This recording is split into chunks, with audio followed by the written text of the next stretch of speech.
Hello students of class 10th, welcome in my class. आज deal करने वाले हैं बेटे टॉपिक डोमेस्टिक सर्किट। जो हमारे घरों में लाइट आती है या फिर जिस तरह से हम कनेक्शन करते हैं, तो किस तरह से हम उस लाइट वायर का कनेक्शन करते हैं। तो आपने जनरली घरों में देखा है कि पैरेलल कनेक्शन किया जाता है, लेकिन उसके क्या एडवांटेज है, क्या डिसएडवांटेज, ये आज हम पढ़ने वाले हैं इस लेक्चर में, लेक्चर नंबर 5 में। तो स्टार्ट करें लेक्चर नंबर 5, डोमेस्टिक सर्किट। चलिए स्टार्ट करते हैं। देखिए, जो लाइटें या हम कनेक्शन करते हैं सर्किट का, वो दोनों तरह से कर सकते हैं। पैरेलल में भी कर सकते हैं और सीरीज में भी कर सकते हैं। पैरेलल में या सीरीज में कैसे करेंगे, जैसे एक बल्ब हो गया, ऐसे कनेक्ट किया, दूसरी डिवाइस ऐसे कनेक्ट कर दिया, तीसरी ऐसे कनेक्ट कर दिया, नेक्स्ट ऐसे, इस तरह से कनेक्ट करते हैं और सभी को एक पावर सप्लाई देते हैं। एक पावर हमने सप्लाई दे दिया यहाँ से, और सबके लिए एक स्विच यहाँ पे हमने यूज कर लिया। ये क्या हो गया, स्विच, और ये हो गया हमने पोटेंशियल लगा दिया। ये डिवाइस 1, डिवाइस 2, डिवाइस 3, डिवाइस 4।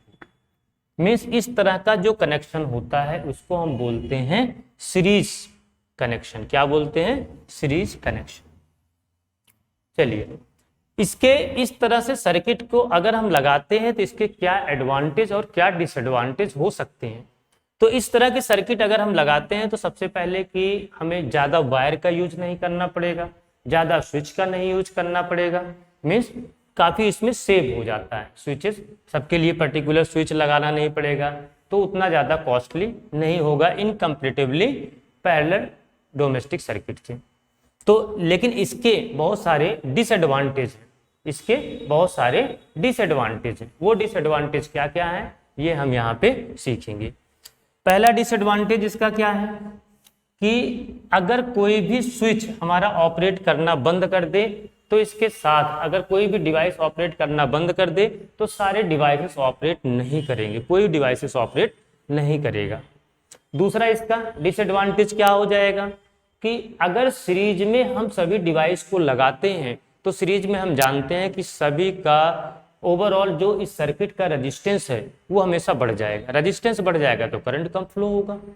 चलिए, जब हम इसको डिवाइस थर्ड नंबर पे आते हैं। थर्ड नंबर, जब हम डिवाइस को लगाते हैं तो सबके लिए पोटेंशियल इसमें अलग अलग होगा। मीन्स इसका पोटेंशियल कम हो जाएगा, इसका, क्योंकि इसी में से सभी पोटेंशियल को डिवाइड करते हैं। तो जनरली हम लोग क्या करते हैं, इस चीज को अवॉइड करने के लिए हम लोग पैरेलल कनेक्शन करते हैं। पैरेलल कनेक्शन कैसे करेंगे, इसके डिसएडवांटेज आप नोट डाउन कर, पॉज करके नोट डाउन करने की कोशिश करें सभी। पॉज करके नोट डाउन करने की कोशिश करें सभी। अब देखते हैं पैरेलल कनेक्शन। पैरेलल में क्या क्या एडवांटेज है इसके, पैरेलल किस तरह से कनेक्ट करते हैं। जैसे फर्स्ट स्विच डिवाइस को हमने यहाँ पे कनेक्ट कर दिया और इसके लिए एक पर्टिकुलर स्विच लगा दिया। ये दूसरी डिवाइस के लिए दूसरा स्विच लगा दिया, K1 नाम दे दिया, और यहाँ पे K2 नाम दे दिया इस स्विच का, और यहाँ पे दूसरी डिवाइस हम लगा दिए। यहाँ पे थर्ड डिवाइस हम यूज कर सकते हैं। ऐसे कई डिवाइस K3 ले लिया, यूज कर सकते हैं। ऐसे डिवाइसेस हम यूज करते चले जाएंगे और सभी को हम किससे कनेक्ट कर देंगे, एक सेल से कनेक्ट, बैटरी से कनेक्ट कर देंगे। तो सभी डिवाइस देखिए, सबके लिए एक पर्टिकुलर स्विच यहाँ पे है। ये देखिए, ये देखिए, ये सबके लिए एक पर्टिकुलर स्विच है, सबके लिए पर्टिकुलर स्विच, और सभी डिवाइस अपने अपने स्विच से ऑपरेट करेंगे। अगर इसको ऑन रखना है तो यही बल्ब हमारा ग्लो करेगा, दूसरा वाला कोई नहीं ग्लो करेगा। तो इसके क्या क्या एडवांटेज हैं।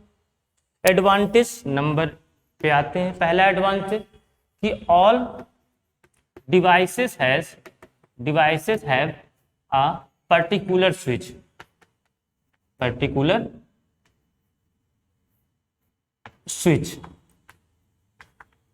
स्विच सबके लिए एक पर्टिकुलर स्विच दे रखा है।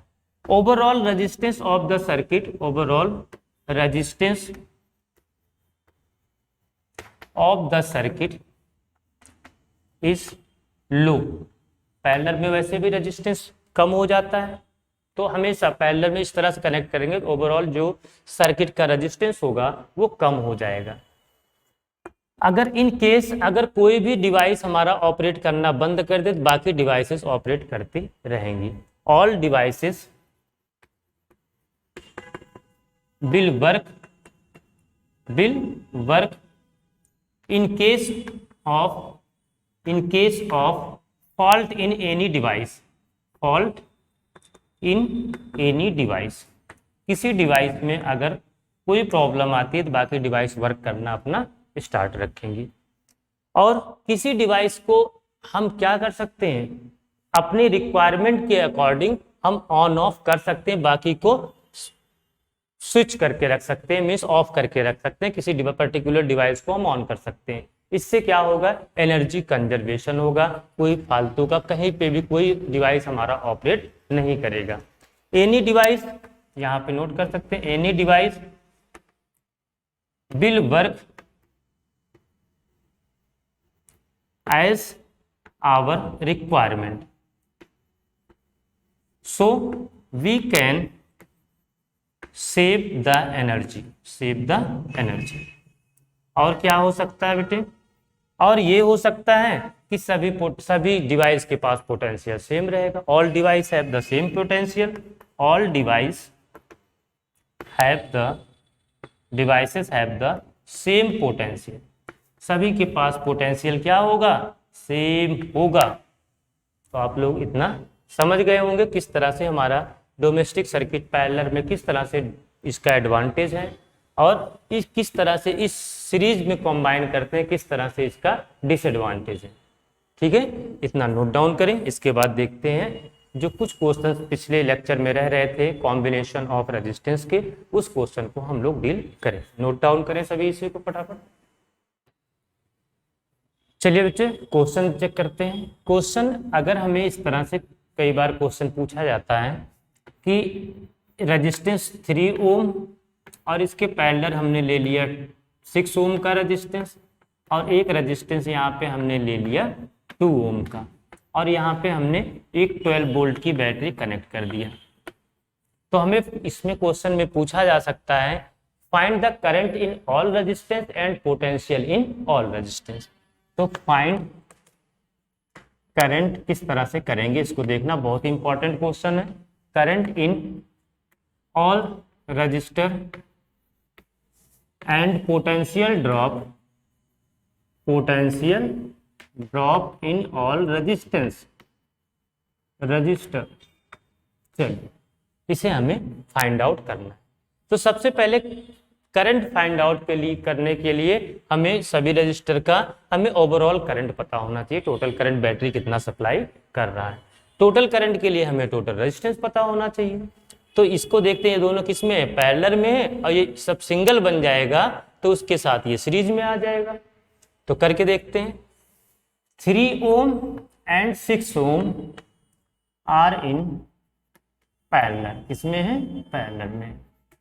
तो मीन्स इसका equivalent are dash 1/3 plus 1 R1 कर लो प्लस 1/R2, ऐसे ही करते हैं। तो 1/3 प्लस 1/6, ये आ जाएगा एलसीएम इसका 6, यहाँ 2 यहाँ 1, ये हो जाएगा 3/6 मीन्स 1/2।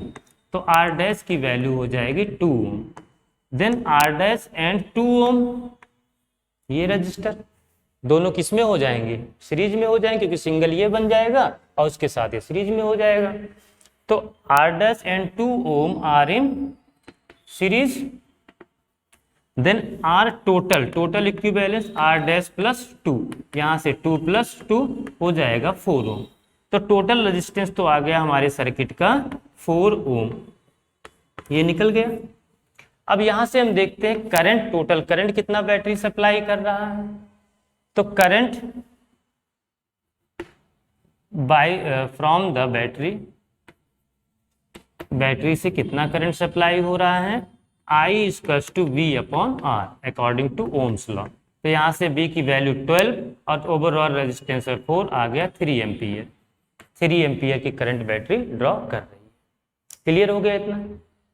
अब देखते हैं 3 ओम का करंट यहाँ गया, तो इसके पास 2 ओम के पास कितना करंट जाएगा। यहाँ से जाएगा, करंट के पास 2 रास्ते, दोनों डिवाइड हो जाएंगे कुछ कुछ करंट, और यहाँ से फिर दोनों आपस में मिलके इसके पास कितना करंट जाएगा, यही 3 एम्पियर का। क्योंकि आपस में फिर मिल जाएंगे, यहाँ से 3 एम्पियर का करंट इसके पास जाएगा। Means 2 ohm have I 3 ampere. तो पोटेंशियल कितना होगा, potential across 2 ohm, potential across 2 ohm, 2 ohm के पास पोटेंशियल कितना होगा, V equals to I R. I कितना इसमें 3 और R कितना इसका 2। तो ये तो कितना ले लेगा बेटे 6 वोल्ट। 6 वोल्ट मीन्स पोटेंशियल 2 ओम का रेजिस्टेंस कितना ले लेगा 6 वोल्ट। 6 वोल्ट अगर इसने ले लिया तो ये कितना लेगा, तो ये भी कितना लेगा 6 वोल्ट, क्योंकि 6 वोल्ट अगर ये ले लिया 12 में से तो बचा 6 वोल्ट। 6 वोल्ट कौन लेगा, ये लेगा। और 6 वोल्ट इसके क्रॉस भी रहेगा, 6 वोल्ट इसके क्रॉस भी रहेगा, क्योंकि पोटेंशियल सेम होता है in the case of parallel combination. तो यहां से हमने सपोज कर लिया इधर I1 करंट जा रहा है और इधर कितना जा रहा है I2 करंट। तो पोटेंशियल तो आप बता सकते हो 3 ohm and 6 ohm have 3 ohm and 6 ohm 6 ohm resistor have potential कितना रहेगा 6 वोल्ट इज 6 वोल्ट 6 वोल्ट रहेगा दोनों के पास पोटेंशियल।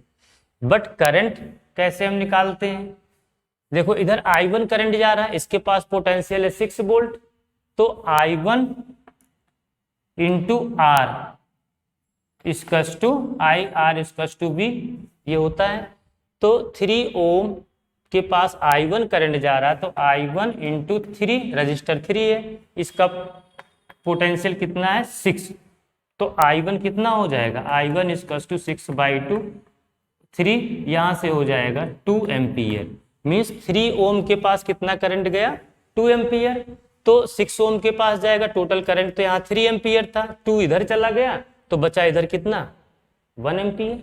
मीन्स ये तो हो गया I1 और इससे I2 की वैल्यू हम फाइंड आउट कर लेंगे 3 - 2, तो I2 की वैल्यू आ जाएगी 1 एम्पियर।